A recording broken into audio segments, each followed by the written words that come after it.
Coming to you live from the Now Media Newsroom. Donald Trump was in Japan. They're meeting with the new prime minister. Let's listen to a little clip here.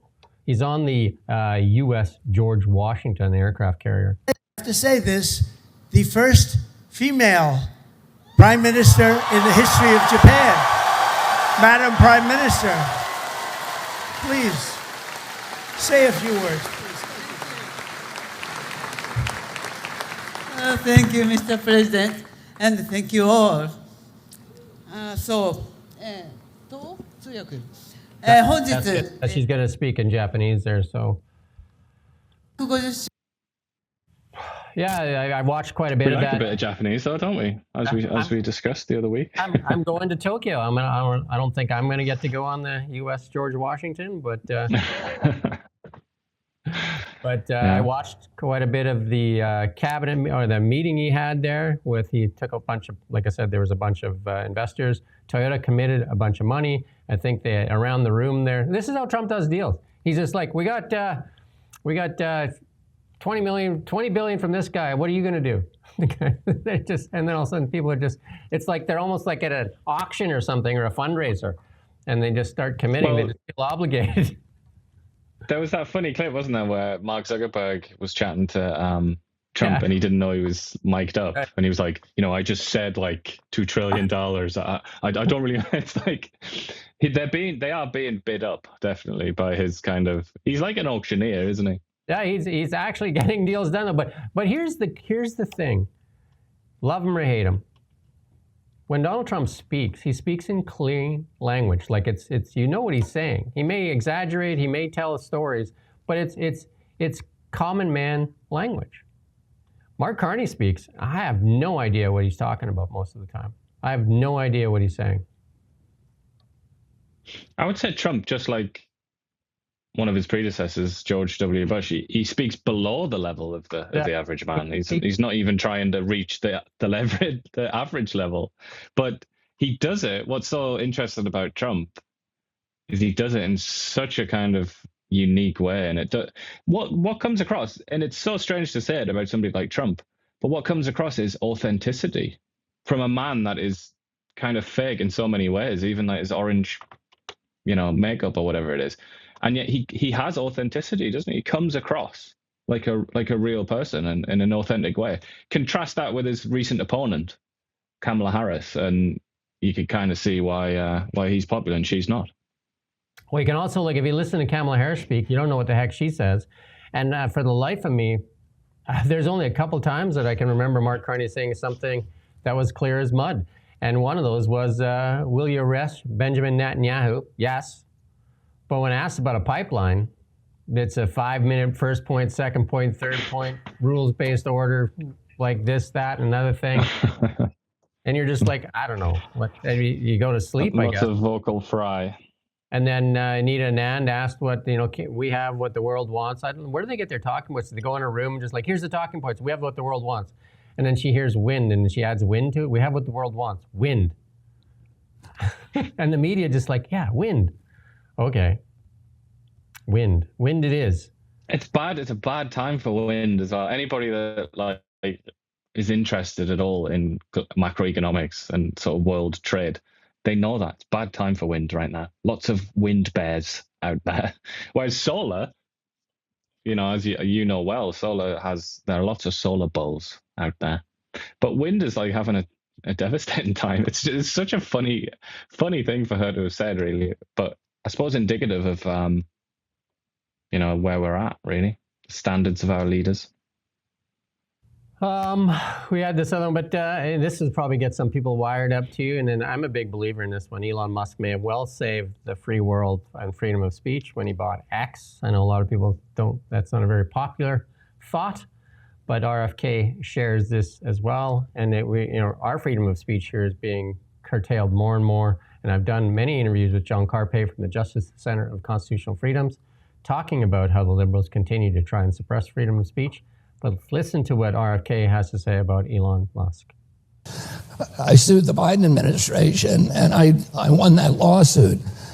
And what we found through discovery was that 37 hours after President Biden took the oath of office, swearing to uphold the Constitution, he appointed a group in the White House to censor me and other people. But I was the first one censored. And and we now have the emails between him and this group and Mark Zuckerberg and other people at Twitter, et cetera, which Elon, made public. And thank God for him. And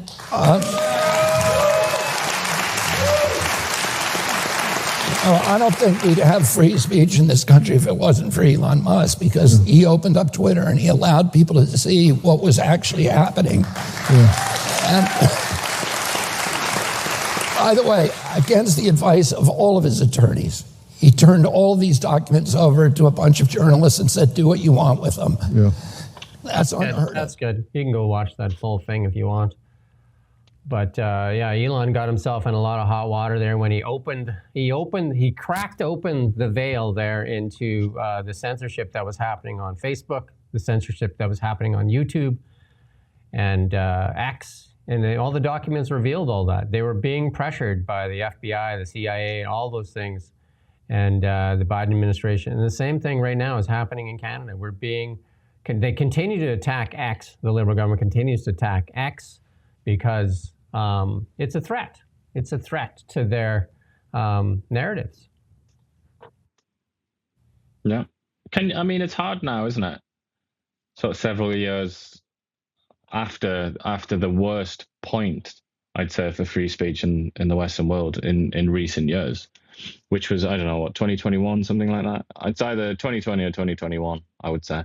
But can you remember, when the Twitter CEO and I think it was Twitter CEO and Twitter's head lawyer or something like that went on Joe Rogan's podcast and just lied again and again and again and again to Joe Rogan, saying oh no, there's no censorship or there's no bias or anything like that. But then what he's referring to there, RFK, when all those documents were released, just completely contradicted that, which we all knew. But we were kind of trapped. We were trapped in this kind of knowledge vacuum, weren't we? And we were just being lied to by these people. We knew that they were lying, and they knew we knew they were lying, to paraphrase Solzhenitsyn. And yeah, it just kind of continued.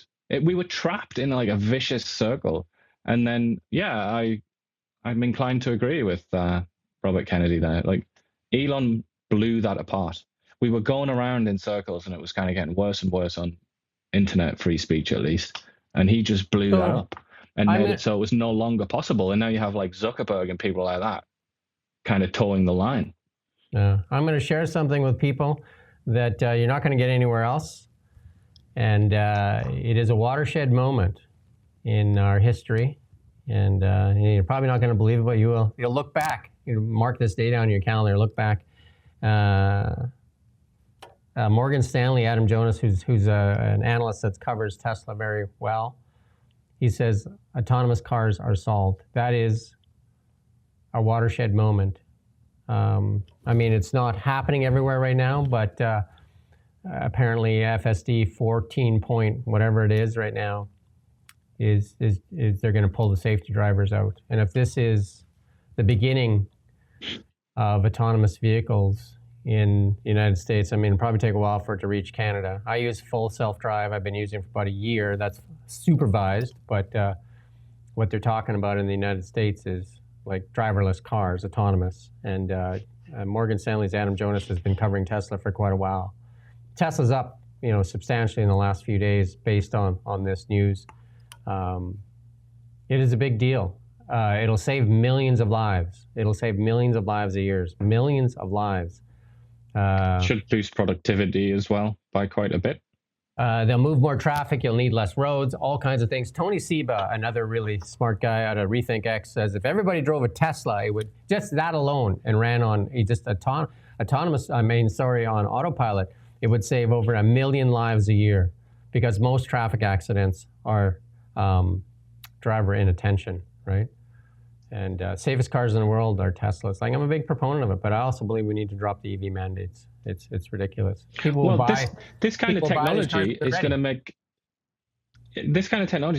EV mandates look ridiculous. Yeah. Because consumers will naturally flock to this technology the same way that we were talking earlier about sort of Netflix versus cable and stuff like that.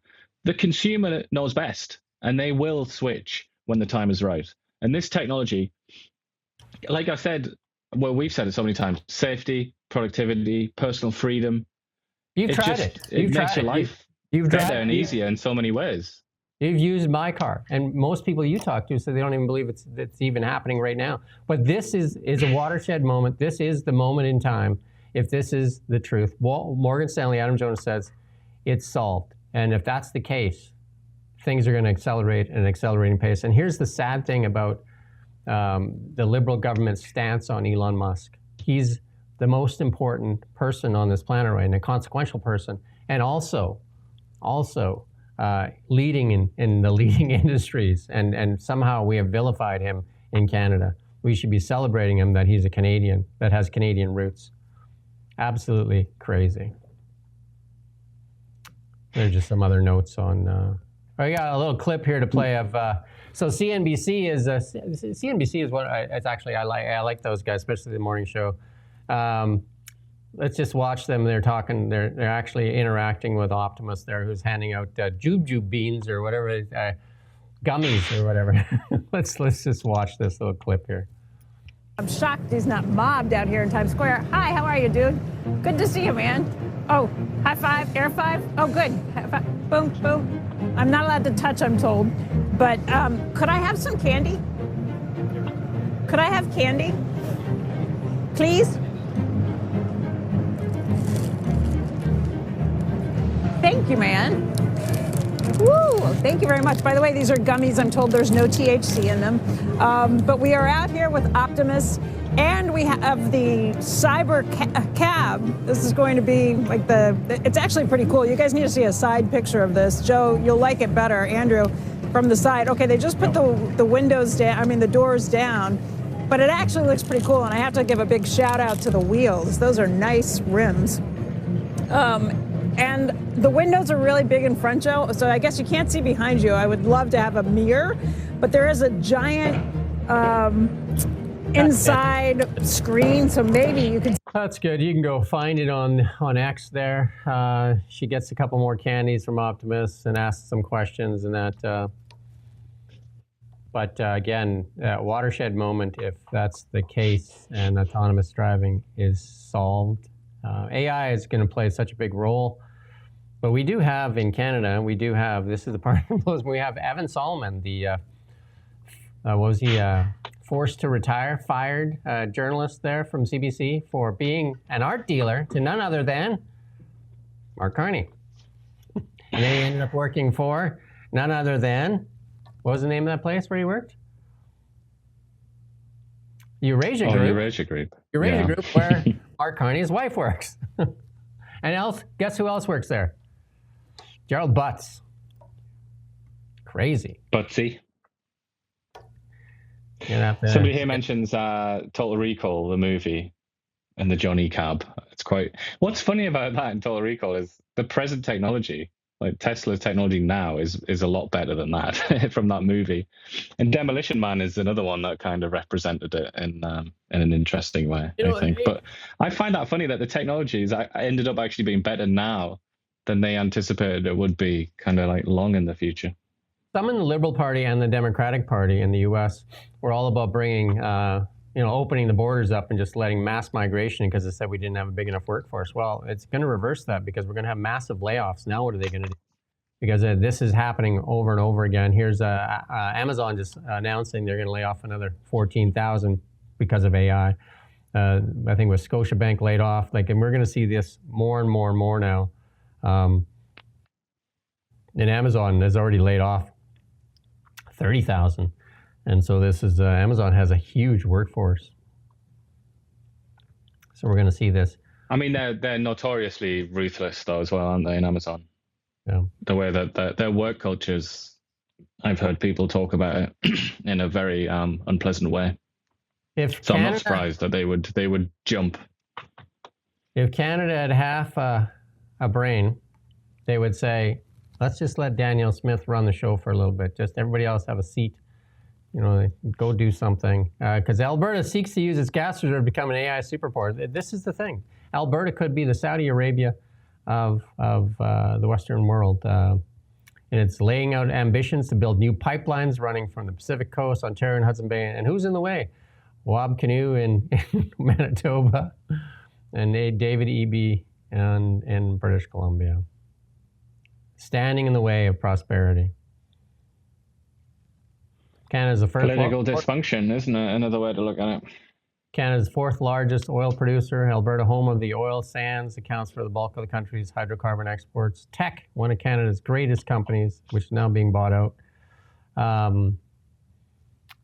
walked away from their Frontier project in Fort Mac after spending $1.5 billion because of liberal policies.